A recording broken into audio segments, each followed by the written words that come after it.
There were 8 people in the house. Without saying a word, my mother-in-law lifted 7-year-old June's plate, carried it into the laundry room, and placed it on top of the washing machine as if it belonged there instead of at the family table. She believed moving a little girl would be the easiest decision she made that evening.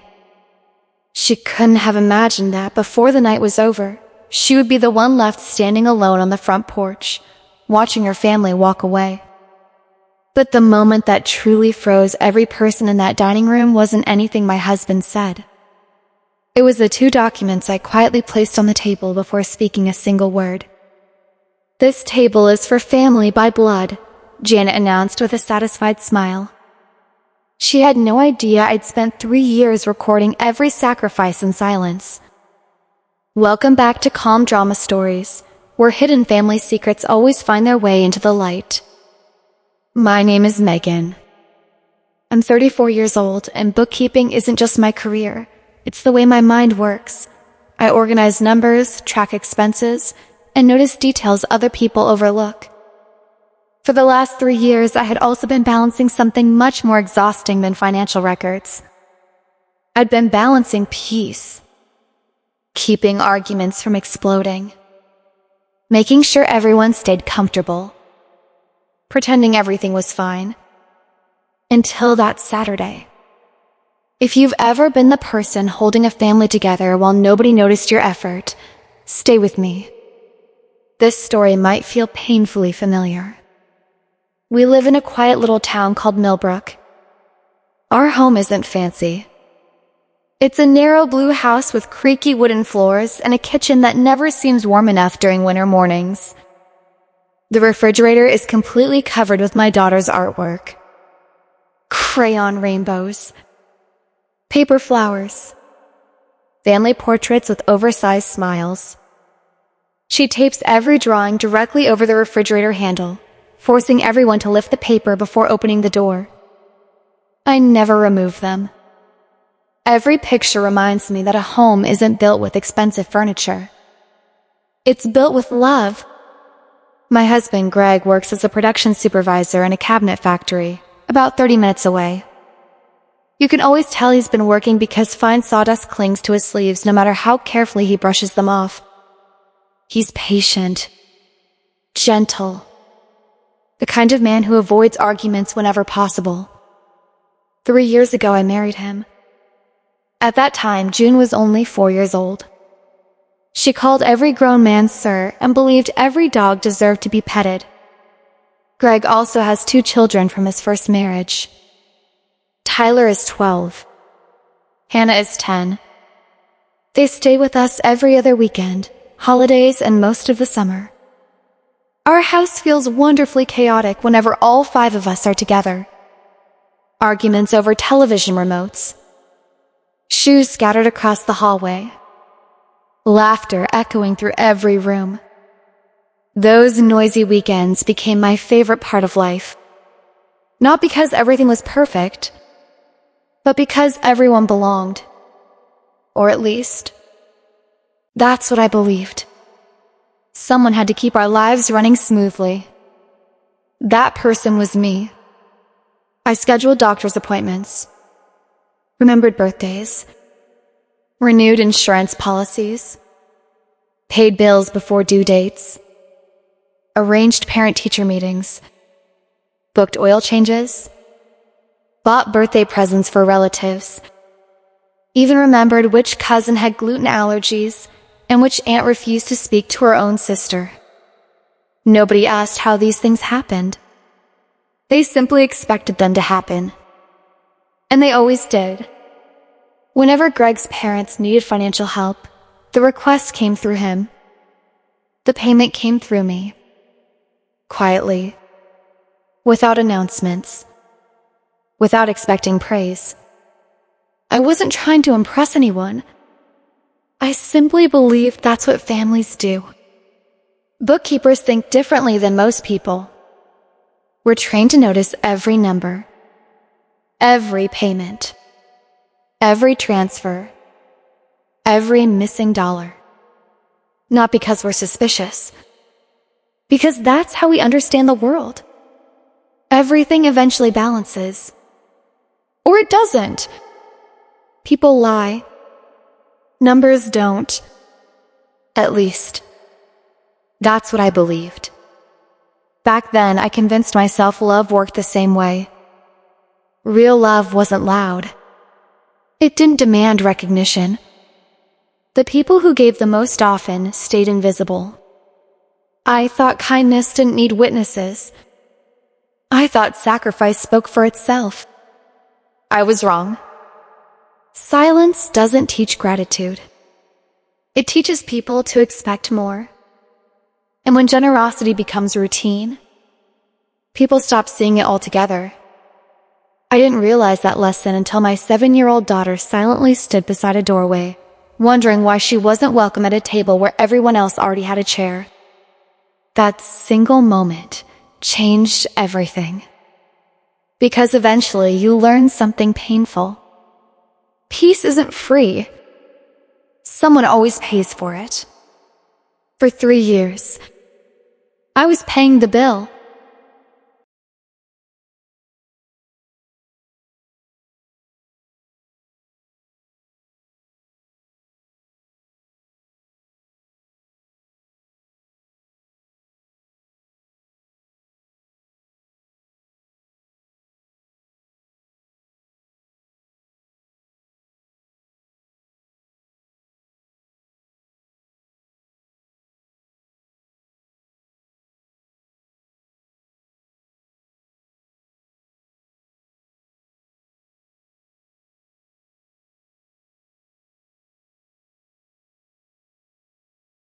Every Sunday afternoon, we made the same drive.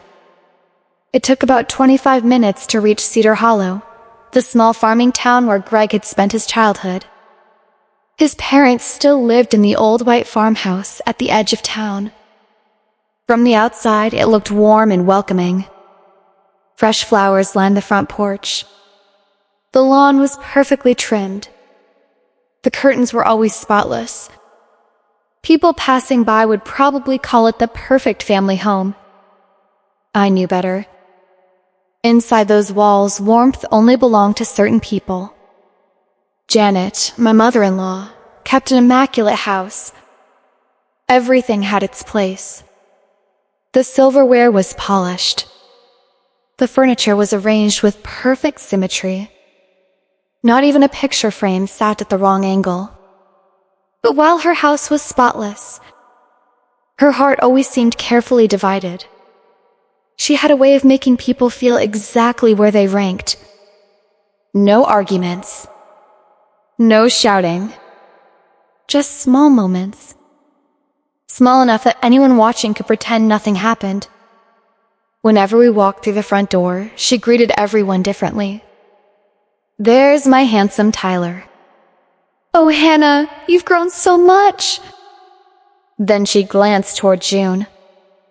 "And hello, Megan's little girl." Never our granddaughter.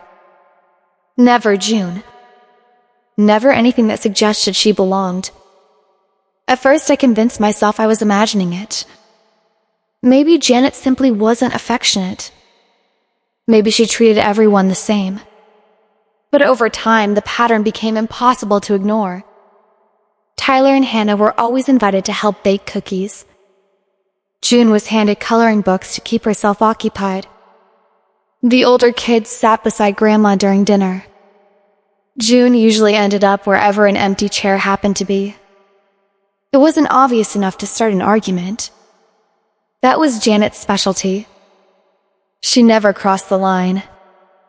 She simply walked right beside it. Christmas made everything harder to ignore.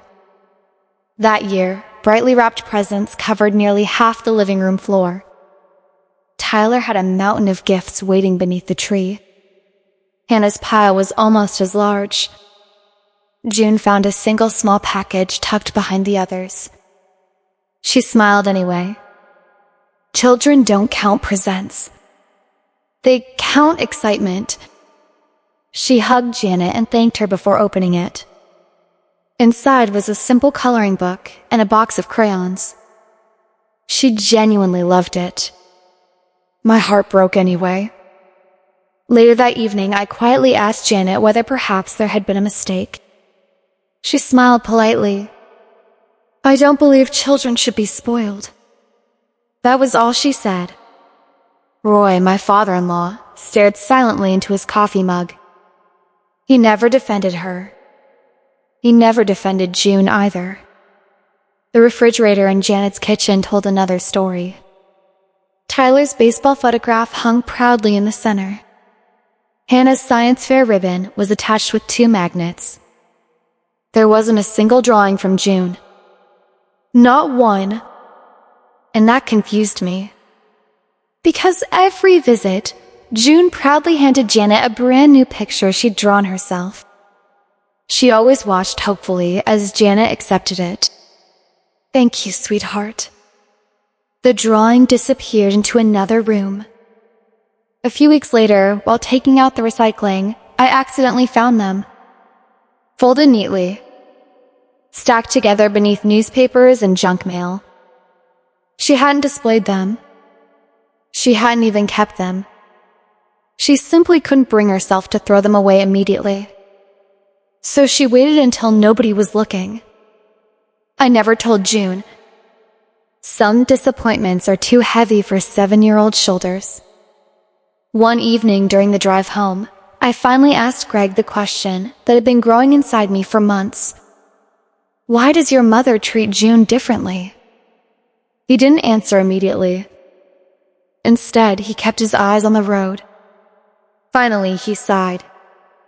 "My mom grew up believing blood is everything." He explained that Janet's family had farmed the same land for generations. To her, the family name meant more than anything else. Land could disappear. Money could disappear. But blood was permanent. It was the only inheritance nobody could take away. "I know it isn't right," Greg admitted quietly. "But that's how she was raised." I understood where Janet's beliefs came from. Understanding them didn't make them hurt less. The hardest part wasn't watching Janet. It was watching June notice. Children recognize rejection long before they understand it. She started asking innocent questions. Questions no mother ever wants to answer. Why doesn't Grandma hang up my pictures?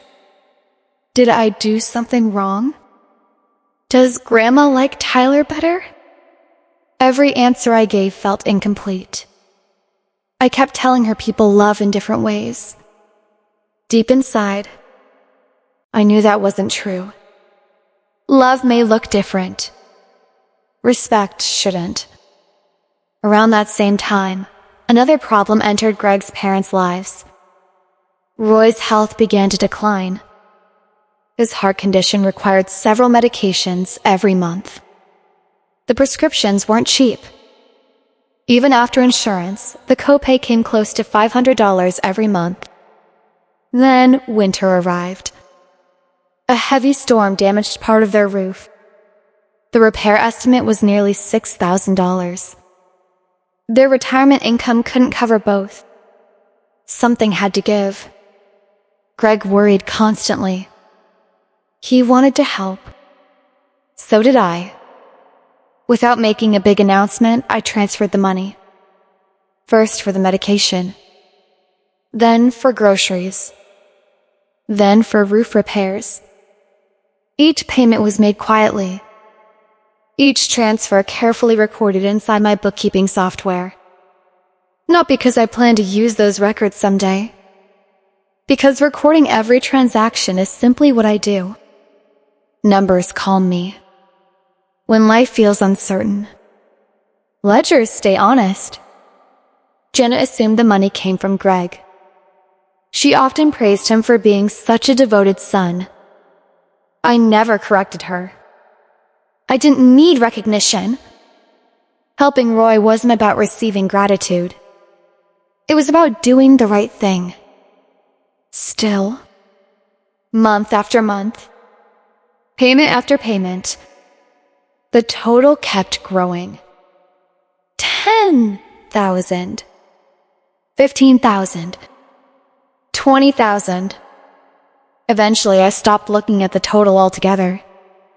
Sometimes carrying a burden feels easier than measuring its weight. I believed kindness didn't need receipts. I couldn't have been more mistaken. One day, those numbers would become impossible for anyone in that family to ignore. Looking back now, I realize I had plenty of opportunities to stop everything long before that birthday dinner. I just kept convincing myself things would eventually change. The first time I confronted Janet was almost 2 years after Greg and I got married. We were sitting alone in her kitchen after everyone else had gone outside.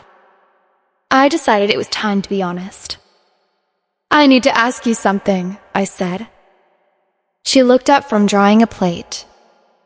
"What is it?" "I've noticed you treat June differently than Tyler and Hannah."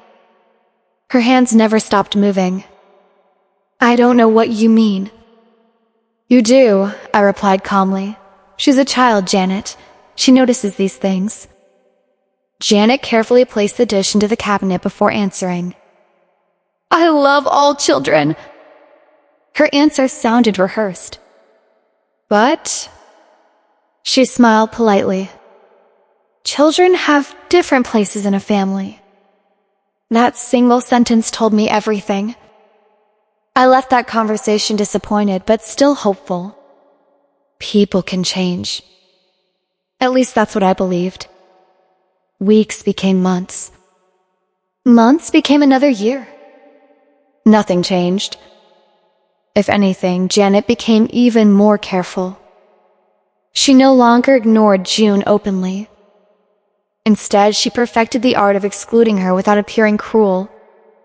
Tyler helped Grandpa in the workshop. Hannah baked cookies with Grandma. June received coloring pages at the kitchen table. Always close enough to watch. Never close enough to belong. One evening, I finally told Greg how exhausted I felt. "I can't keep pretending this doesn't hurt her." We were sitting in the living room after June had gone to bed. Greg rubbed both hands across his face. "I know." "No," I answered quietly. "You know it happens. You don't know what it feels like watching your daughter wonder why she's never enough."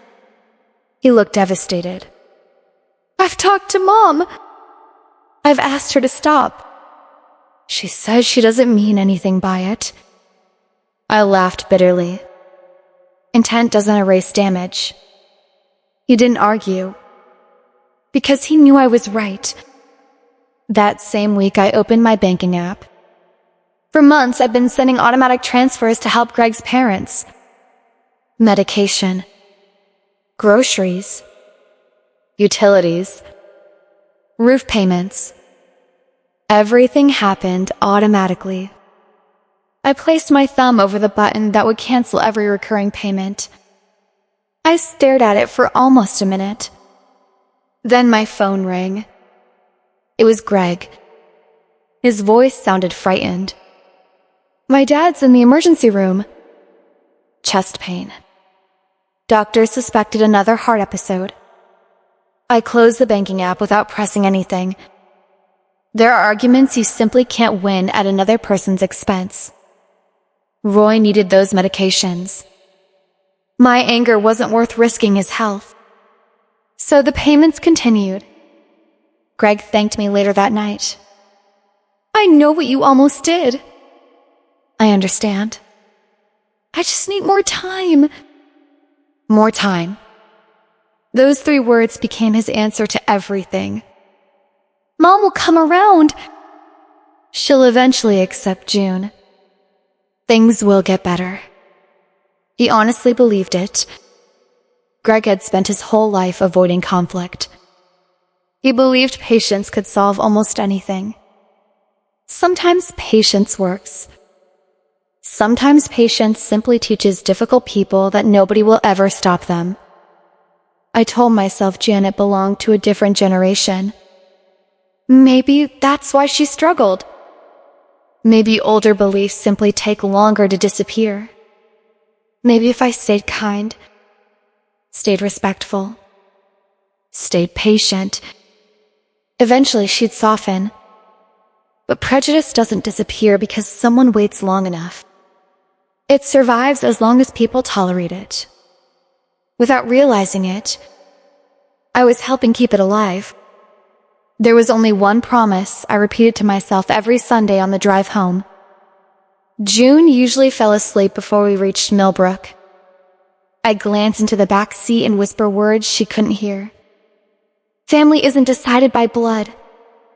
It's decided by the people who stay. I repeated those words almost like a prayer. Not because I was trying to convince June. Because I was trying to convince myself.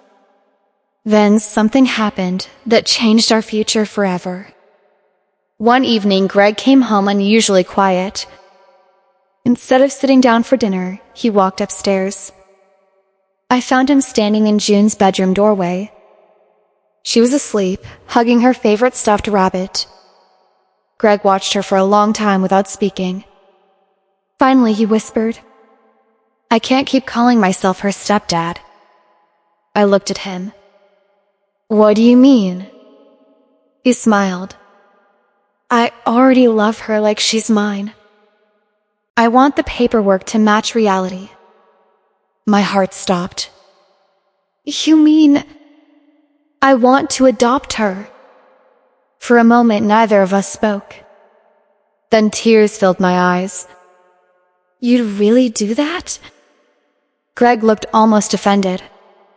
"I should have done it sooner." He sat beside me on the couch downstairs. "I don't want anyone, not even my own family, to ever question whether she's my daughter. Because she is. She's been my little girl since the day I met her." Those words healed something inside me I didn't even know was broken. The adoption process turned out to be much simpler than we'd expected. June's biological father had voluntarily surrendered his parental rights years earlier. There were no legal disputes. No custody battles. Nothing standing in the way. Our attorney explained every step carefully. After more than a year of marriage, stable employment, a secure home, and years of Greg acting as June's father, the court approved everything quickly. 6 weeks before Greg's birthday, we stood together inside the county courthouse. The judge smiled warmly at June. "Do you understand what today means?" She nodded proudly. "It means Daddy gets to keep me forever." The courtroom laughed softly. Even the judge smiled. Greg wiped tears from his eyes. "So do you understand what it means for you?" the judge asked him. Greg answered before the question was even finished. "It means I finally get to call her my daughter." When the hearing ended, June was officially June Walsh. Not just emotionally. Legally. Completely. The clerk even let her tap the judge's gavel one time. The sound echoed through the courtroom. June laughed louder than I'd ever heard. We took pictures outside the courthouse. Greg held her shoulders proudly. She couldn't stop smiling. For the first time in years, every member of our little family shared exactly the same last name. Walsh. We decided not to tell Greg's parents immediately. Instead, we wanted to surprise them during Greg's birthday dinner. I imagined Janet smiling, maybe crying, maybe finally realizing she'd been wrong, maybe accepting June completely. I even placed the official adoption decree inside a large manila envelope. Carefully, neatly, planning to show everyone after dinner. At the time, I truly believed it would be the happiest family celebration we'd ever shared. I had absolutely no idea that before the night ended, those same papers would become the evidence that changed everything forever. When Janet announced that she wanted to host Greg's birthday dinner herself, I was surprised. In the 3 years I'd been part of the family, I had organized nearly every holiday gathering. I cooked. I baked. I cleaned afterward.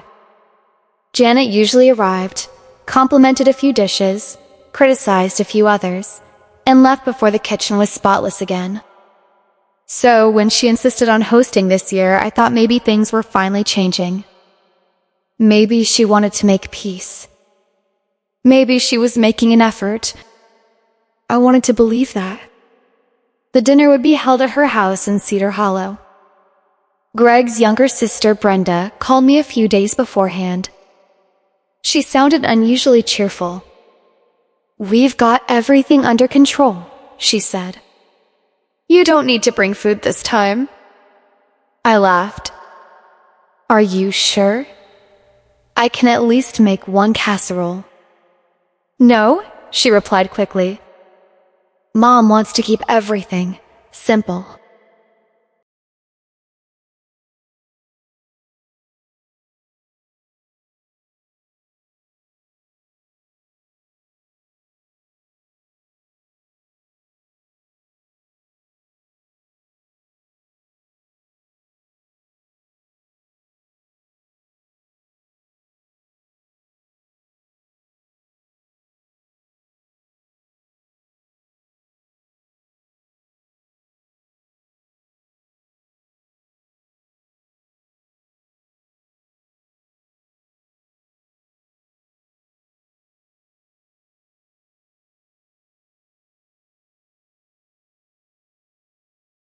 "I suppose they'll figure it out."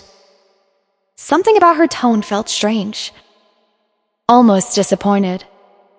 But I ignored the feeling. Sometimes people sound odd over the phone. Not every uncomfortable feeling means something is wrong. At least, that's what I kept telling myself. Saturday arrived wrapped in gray clouds. The drive to Cedar Hollow felt peaceful. The cake rested safely in the middle seat, secured with a seatbelt like another passenger. June wore her favorite green dress. She had chosen it herself because she wanted to look fancy for Daddy. She carried a tightly rolled drawing tied with a blue ribbon. Whenever I asked what she'd drawn, she grinned. "It's a surprise." "No peeking." Tyler and Hannah rode in the back beside her. The two older kids spent most of the drive arguing about video games. June laughed every time they pretended to be angry. Greg tapped the steering wheel to music playing softly on the radio. For the first time in months, everything felt normal.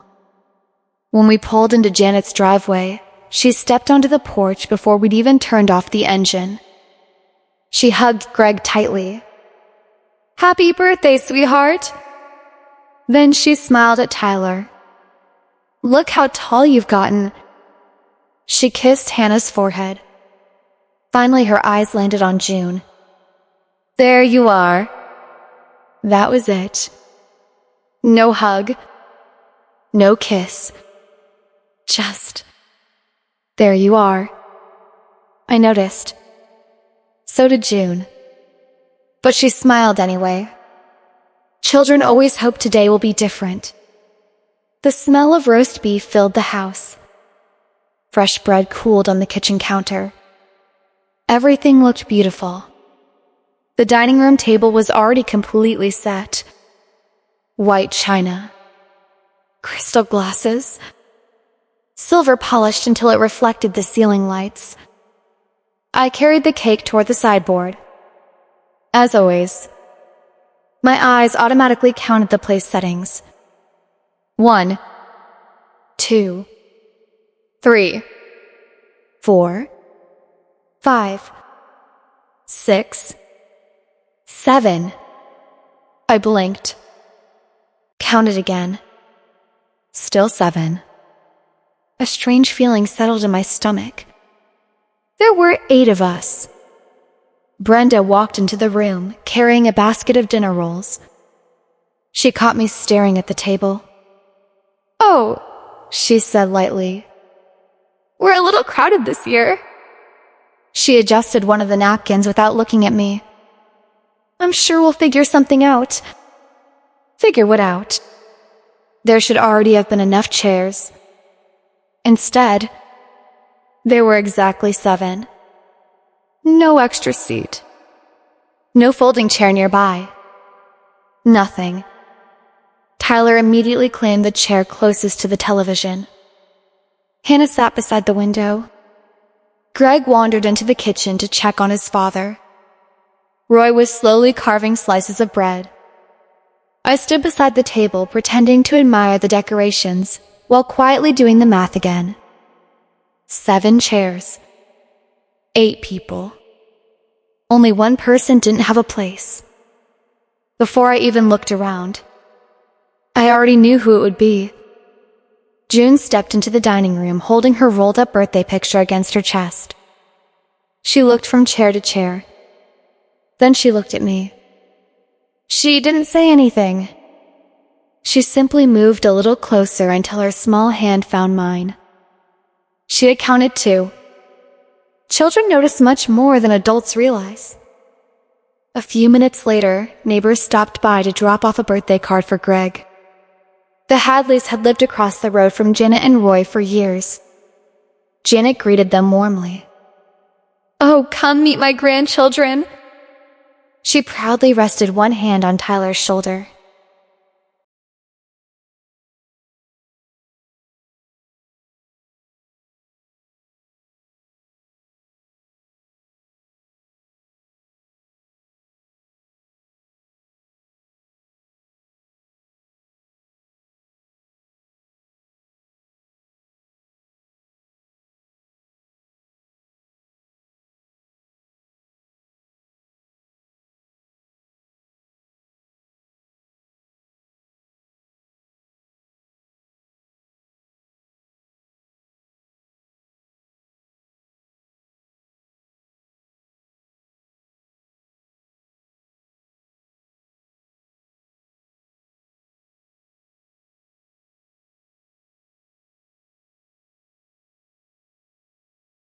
"And this is Hannah." She spoke about Tyler's baseball team. Hannah's excellent grades. How proud she was of both of them. June stood only a few feet away holding her drawing. Waiting. Smiling politely. Waiting for someone to say, "And this is June." Nobody did. The conversation ended. The neighbors left. They never even learned her name. As the front door closed, June tugged gently on my sleeve. Her voice was almost too quiet to hear. "Mom?" "Yes, sweetheart?" She looked toward the dining room, then back at me. "Am I Grandma's granddaughter too?" The question stole every bit of air from my lungs. I knelt beside her, brushed a loose strand of hair away from her face. "You are absolutely someone's granddaughter. You are deeply loved. And anyone who can't see how special you are." I smiled through the ache in my chest. "Is the one missing out?" She nodded. But children can hear uncertainty hiding behind comforting words. She wanted to believe me. I wanted to believe me too. While June wandered toward the living room, I overheard quiet voices drifting from the kitchen. Brenda whispered something I couldn't fully hear. Then Janet answered clearly enough for every word to reach me. "This table is for blood." I froze. She said it so casually, as if it explained everything, as if no further discussion was necessary. Those 5 words settled heavily inside my chest. I had heard them before, but somehow, this time felt different. This time, they sounded like a decision. And deep down, I realized the evening hadn't even begun yet.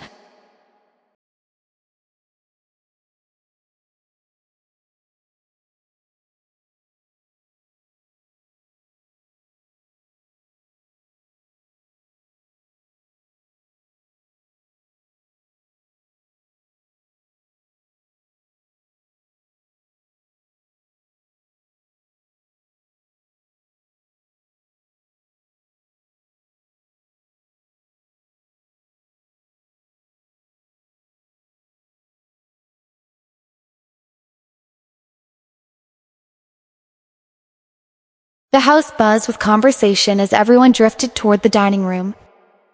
Plates clinked. Someone laughed from the kitchen. The smell of roasted vegetables and fresh bread filled every corner of the house. On the surface, everything looked like a normal family celebration. Only I couldn't stop thinking about those 7 chairs. Every time I glanced toward the table, they seemed to stand out even more. 7. Not 8. It wasn't an accident. It couldn't be. Dinner's ready. Janet's cheerful voice echoed through the hallway. Everyone began taking their places. Tyler slid into his usual seat without thinking. Hannah followed. Roy settled carefully into the chair at the head of the table, moving slower than he used to because of his heart condition. Greg disappeared into the kitchen to bring out the birthday cake. He smiled at me as he passed. "Don't let anyone sneak a slice before I get back." I smiled. If anyone tries, I'll stop them. Neither of us knew what was about to happen. June stood quietly beside me. She still held the rolled drawing she'd made for Greg. She looked around the dining room, then back at the table. There still wasn't another chair. Brenda walked toward us, wearing the same polite smile she'd worn all afternoon. She crouched beside June. "Sweetheart," she said softly, "wouldn't you rather eat in the den?" June blinked. "The den?" Brenda nodded enthusiastically. "There's a television in there. And we set up a little folding table just for you. You can watch cartoons while the adults eat." She said it like she was offering a special reward. But both of us knew exactly what it really was. Exclusion wrapped in pretty paper.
Before June could answer, I spoke. "She'll stay here with us."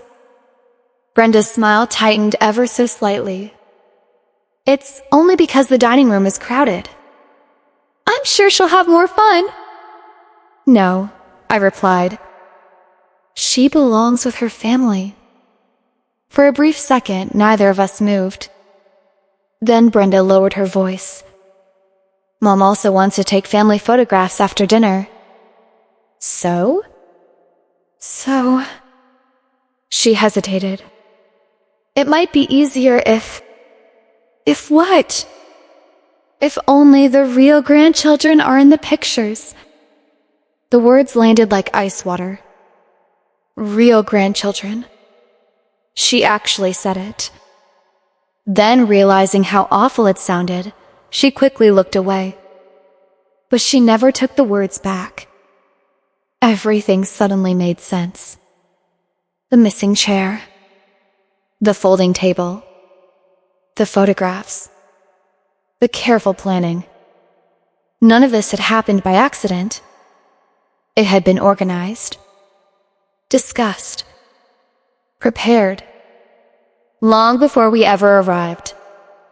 Someone had counted every seat in that room. Someone had decided exactly who belonged. And exactly who didn't. I looked at Brenda differently for the first time. Until then, I'd always blamed Janet. But Brenda wasn't simply following instructions anymore. She was helping. Maybe she wasn't cruel by nature. Maybe she simply wanted her mother's approval. After her divorce, she'd moved back into Janet's house. She depended on her mother emotionally, financially, perhaps even socially. Keeping Janet happy had become her full-time job.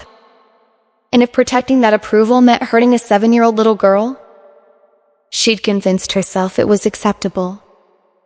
That realization hurt almost as much as Janet's behavior. At that moment, Janet entered carrying the roasting pan.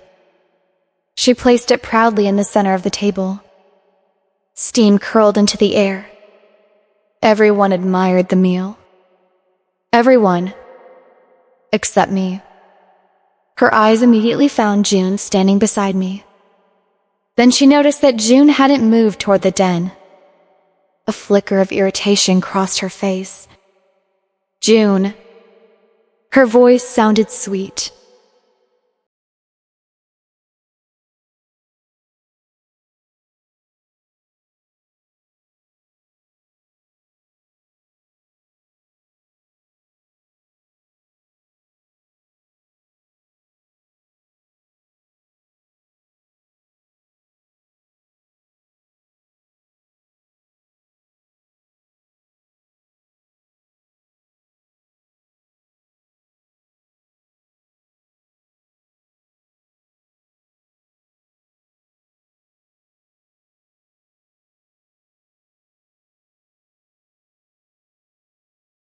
Too sweet.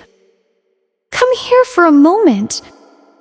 June instinctively looked at me before taking a tiny step forward. Before she could move another inch, Roy finally spoke. His voice was quiet, almost tired. Janet. She didn't answer. He tried again. She's only a little girl. Let her sit at the table. The room became silent. It was the first time in years I'd ever heard Roy question his wife. For one hopeful second, I thought everything might finally change. Janet never even looked at him. I'm handling dinner, Roy. Her tone ended the conversation immediately. Roy lowered his eyes. His shoulders sagged. Without another word, he picked up his fork. The tiny spark of courage disappeared just as quickly as it had appeared. Watching him surrender hurt almost as much as watching Janet refuse. Because silence has consequences too. Roy knew exactly how June had been treated.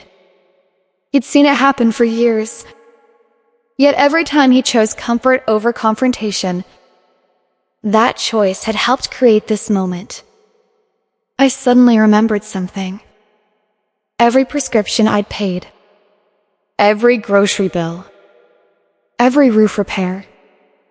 Roy had known. He'd thanked Greg privately, but he'd also known Greg couldn't possibly afford all of it. He knew someone else had been helping. He simply never asked questions. Because asking questions would have required standing up to Janet.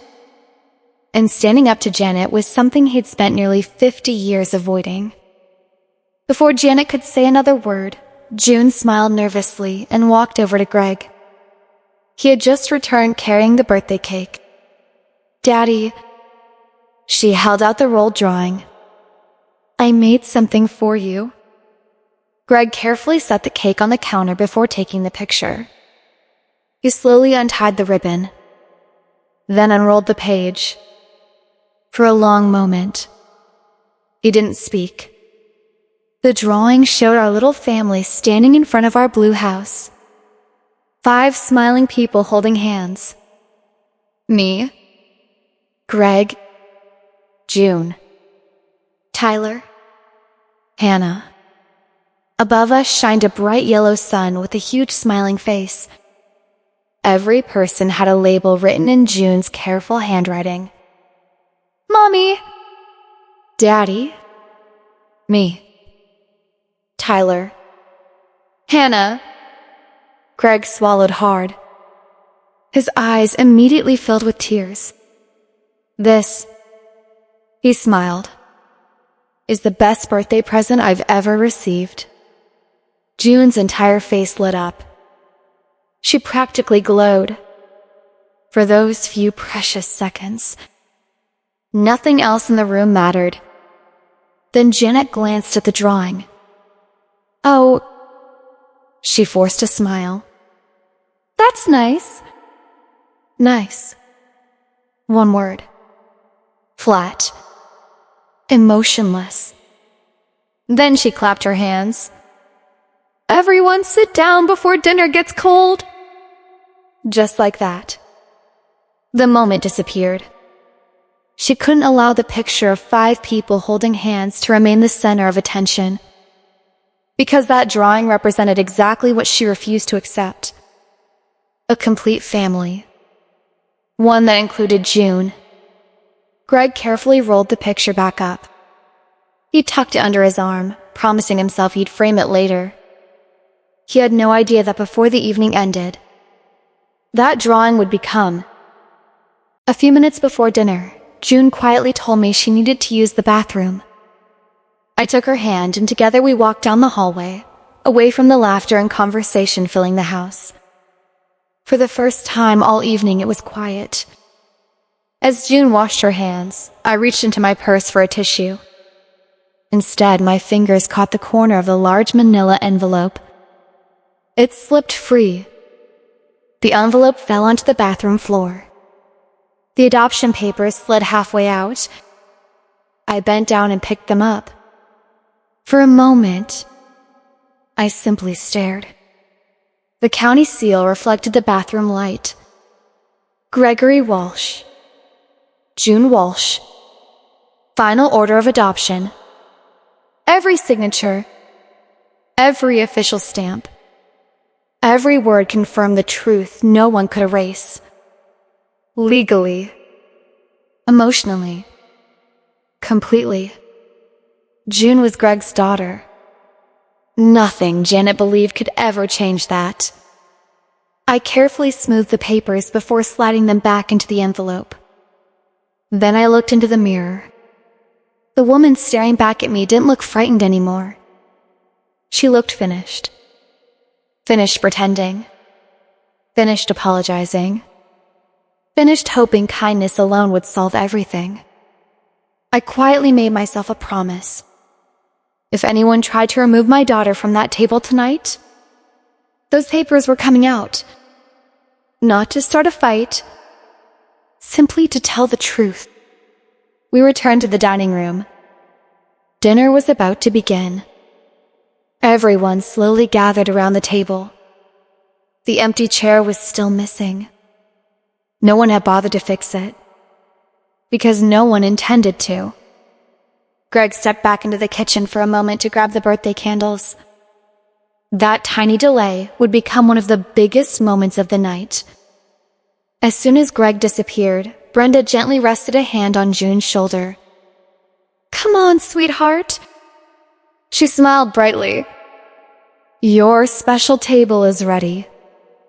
She pointed toward the den. A small folding tray sat in front of the television.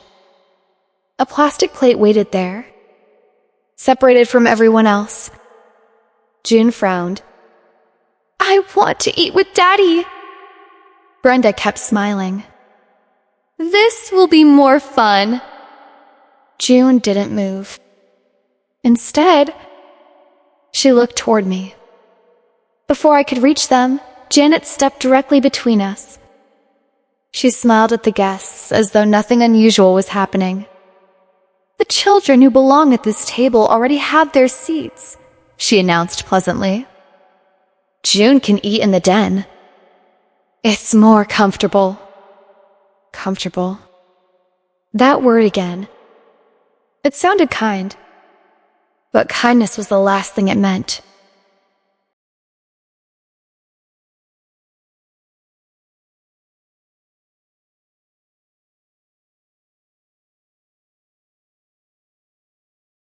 The room grew quiet. Tyler stopped talking. Hannah slowly lowered her glass. Even Roy looked uneasy. I walked toward them. Steady. Calm. Every step felt strangely peaceful. Because deep inside, I already knew this would be the last Sunday I ever spent pretending. I stopped beside my daughter. She's staying here. Janet finally looked directly at me. Her polite smile disappeared.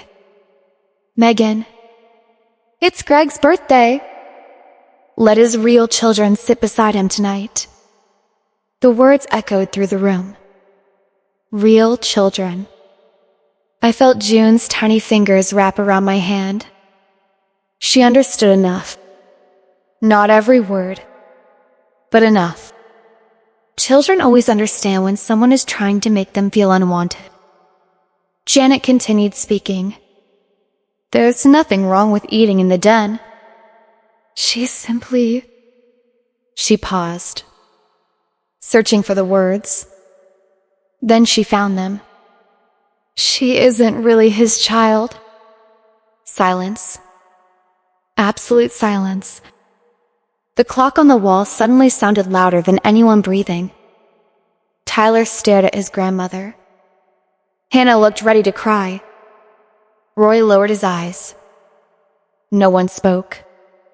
Then Janet repeated the sentence she'd been carrying inside her heart for years. This table is for blood. 3 times that day. 3 times she'd said it. The first time, I stayed quiet. The second time, I swallowed my anger. This time, something inside me finally broke. Not loudly, quietly, like a rope that had carried too much weight for far too long. I reached into my purse. My fingers closed around the envelope. Janet mistook my silence for surrender. She turned toward June, placed one hand against her shoulder, and gently pushed her toward the hallway leading to the den. It wasn't violent. It wasn't enough to leave a bruise, but it carried one unmistakable message. You don't belong here. June resisted. Only a little. Just enough to keep her balance. Janet pushed again. June stumbled backward. Her small hand struck the doorframe to stop herself from falling. At that exact moment, Greg's birthday drawing slipped from beneath his arm. It floated gently onto the hardwood floor. Face up! 5 smiling people, holding hands. A perfect family, lying between Janet and the little girl she'd just pushed away. Nobody moved. Nobody breathed. The entire room froze. Tyler jumped to his feet so quickly his chair scraped loudly across the floor. Hannah covered her mouth. Roy half stood before sinking back into his chair again. June looked down at the drawing, then slowly looked up at me. Her eyes shimmered with tears.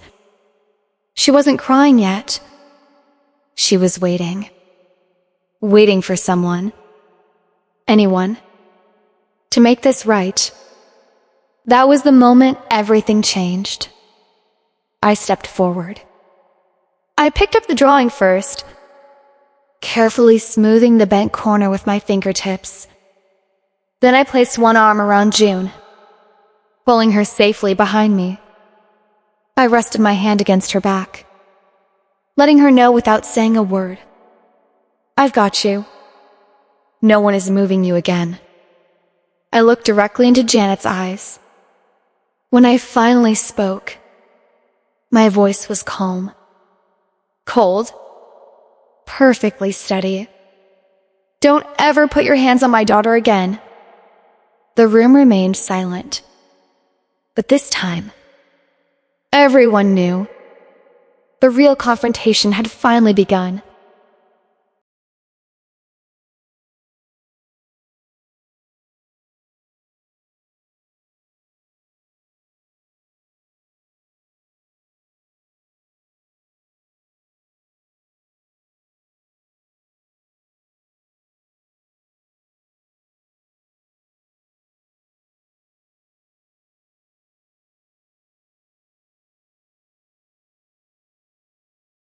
Greg stepped back into the dining room carrying a small box of birthday candles. At first, he smiled. He expected laughter. A birthday song?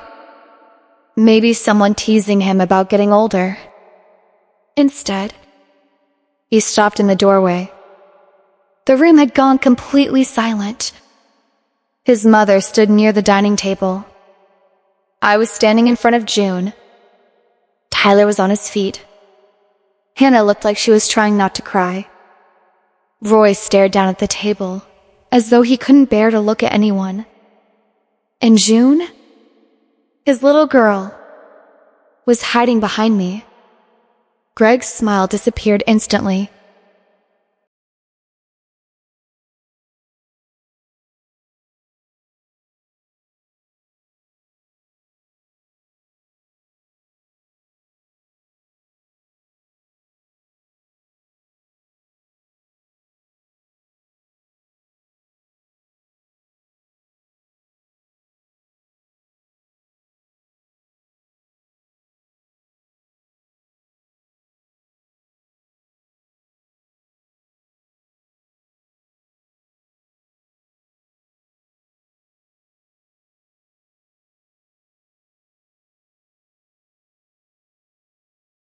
He slowly set the candles onto the kitchen counter.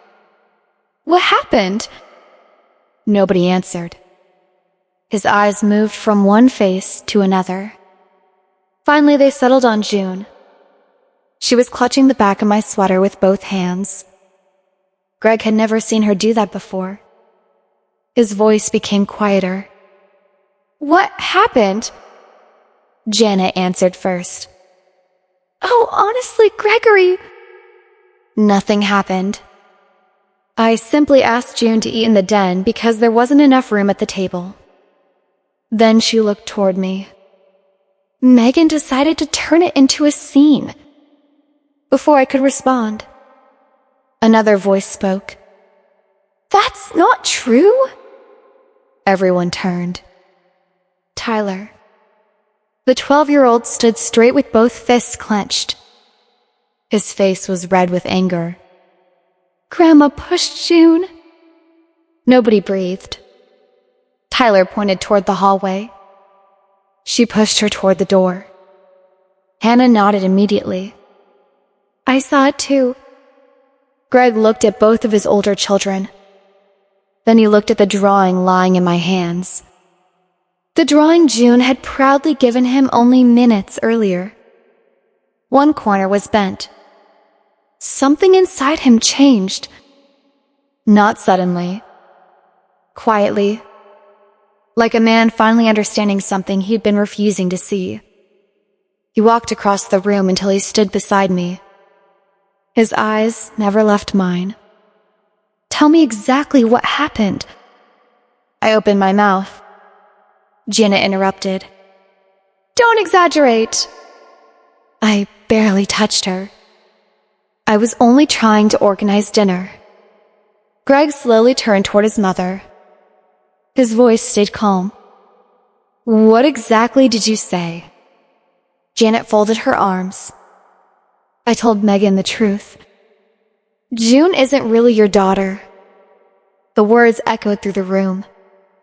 And I said the children who belong at this table should sit together. Greg didn't react immediately. He simply stared at her. Then he asked one more question. And who belongs at this table? Janet answered without hesitation. My real grandchildren. Greg closed his eyes for just a second. When he opened them again, something had changed forever.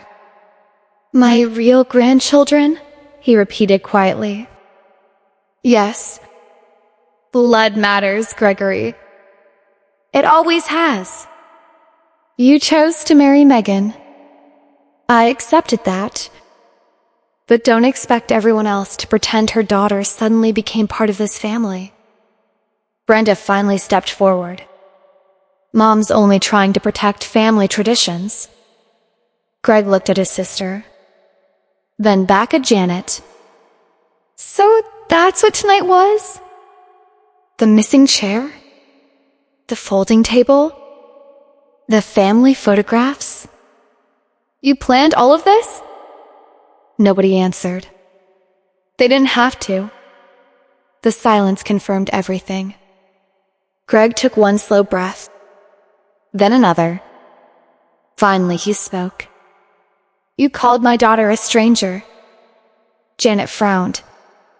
I called her what she is. No. Greg shook his head. You called my daughter a stranger.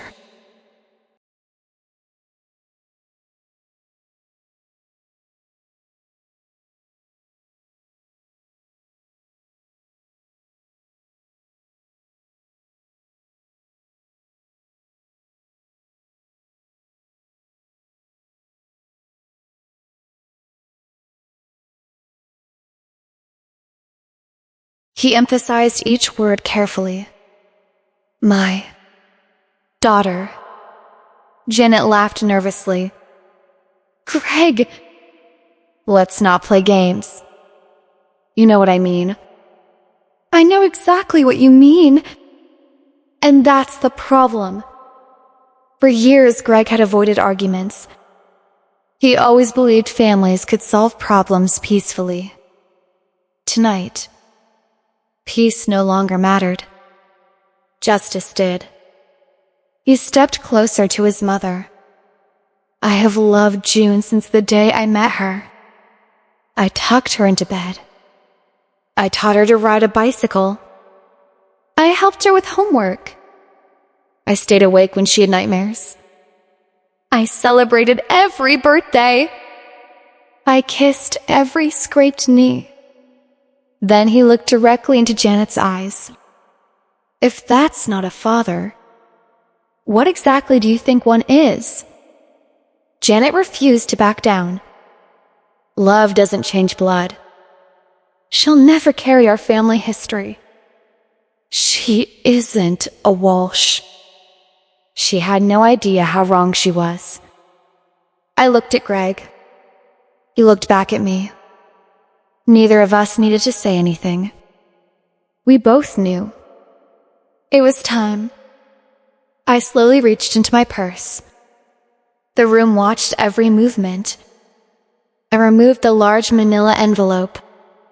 Janet glanced at it without interest. What is that? I didn't answer. Instead, I walked toward the dining table. The same table where there should have been 8 chairs. I placed the envelope gently onto the white tablecloth. No dramatic slam. No shouting. Just quiet certainty. Everyone watched. I opened the envelope, then carefully removed a single sheet of heavy paper. The county seal caught the light. I turned it so Janet could read every word herself. She leaned forward. Her expression slowly changed. Confusion. Curiosity. Then disbelief. I spoke softly. 6 weeks ago? Greg legally adopted June. The room froze. I continued. This is the final court order. Her legal name is now. I looked toward my daughter and smiled. June Walsh. No one moved. No one even blinked. From the day this order was signed, she became Greg's daughter in every legal way. The law recognizes her exactly the same as Tyler and Hannah. The same rights. The same protections. The same future. I paused, then added one final sentence. So if this table is truly for family, I looked directly at Janet. Then you've been trying to throw your own granddaughter out of it. Janet's face lost all its color. For the first time that evening, she had absolutely nothing to say.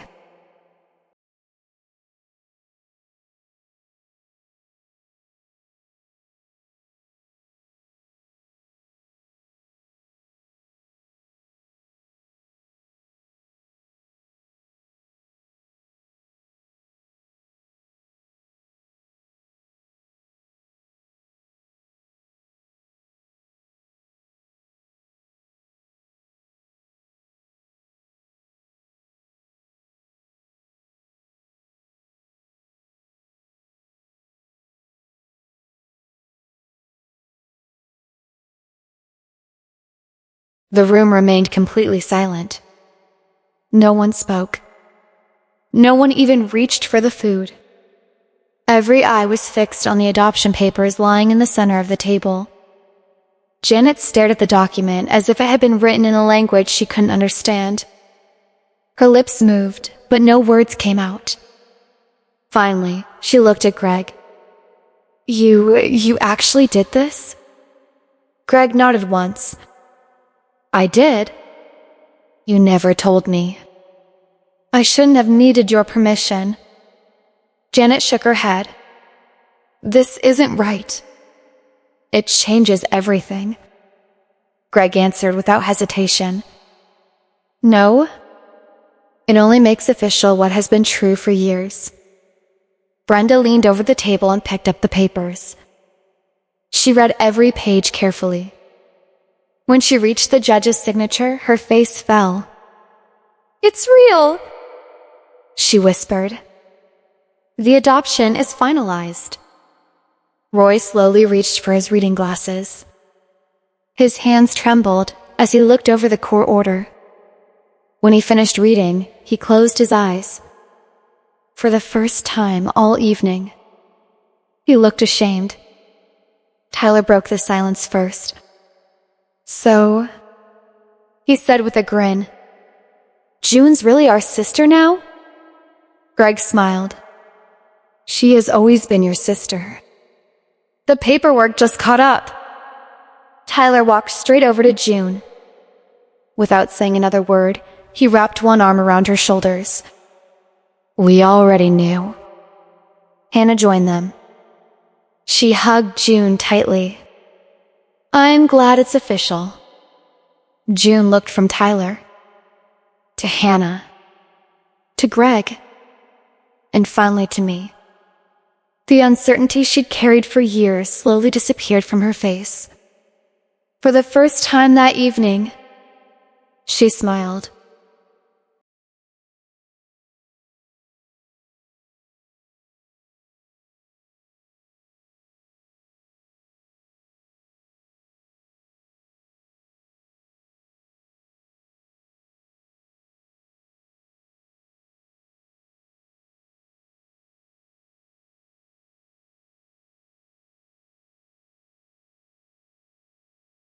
But I wasn't finished. Not even close. The adoption papers answered one question. They proved June belonged. They didn't answer another question. Who had actually been keeping this family together? I looked down at my purse. The second folder was still inside. 3 years of records. 3 years of quiet sacrifices. 3 years of numbers. I hadn't planned to show anyone. Not until tonight. Tonight, I had no choice. I reached into my bag again. This time I removed a thick blue folder. Janet frowned. What's that? I laid it beside the adoption papers. My bookkeeping. She laughed nervously. What does that have to do with anything? I opened the folder. It has everything to do with tonight. I turned the first page around so everyone could see it. Every payment had been listed. Every transfer. Every receipt. Every bank confirmation. Each one carefully dated. Each one categorized. Exactly the way I organize every financial record. I rested my finger on the first section. Roy's medication. I looked toward Roy. For 2 years. About $500 every month. Roy slowly lowered his head. He already knew. I flipped another page. The roof repairs. $6,000. Paid in monthly installments. Another page. Groceries. When prescription costs became too expensive. Another. Property taxes. Another. Water heater replacement. Every page carried dates. amounts, bank confirmation numbers. Nothing emotional, only facts. Finally, I turned to the summary sheet. At the bottom, one number had been highlighted. $39,842.16. I let the room read it in silence. Then I spoke.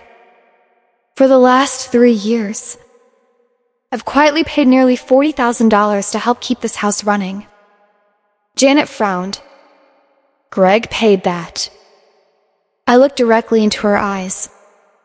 No, he didn't. I did. The silence became almost unbearable. Brenda stared at me. What? I nodded toward the paperwork. Every transfer came from my account. Every payment. Every grocery delivery. Every prescription. Every repair. I handled all of it. I never said anything because I believed helping family shouldn't come with conditions. I paused. But apparently, you believed family came with conditions. Janet looked at Greg, then back at me. No, that's impossible, Greg answered quietly. It isn't. I knew. I just respected Megan's wish to keep it private. Janet blinked. You let her pay? Greg nodded. We made the decision together. Roy slowly stood from his chair.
His voice cracked.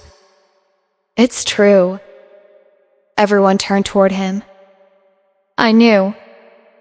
He looked at Janet. I've known for a long time. I saw the receipts. I saw the pharmacy statements. I knew the money wasn't coming from Greg. Janet stared at her husband. You knew? Roy nodded. I was ashamed. I should have told you. I should have thanked her. Instead, he looked toward me. Megan, I never said it. But without your help, I honestly don't know how we would have survived. Tears filled his eyes. You kept us afloat. Janet looked as though the floor had disappeared beneath her.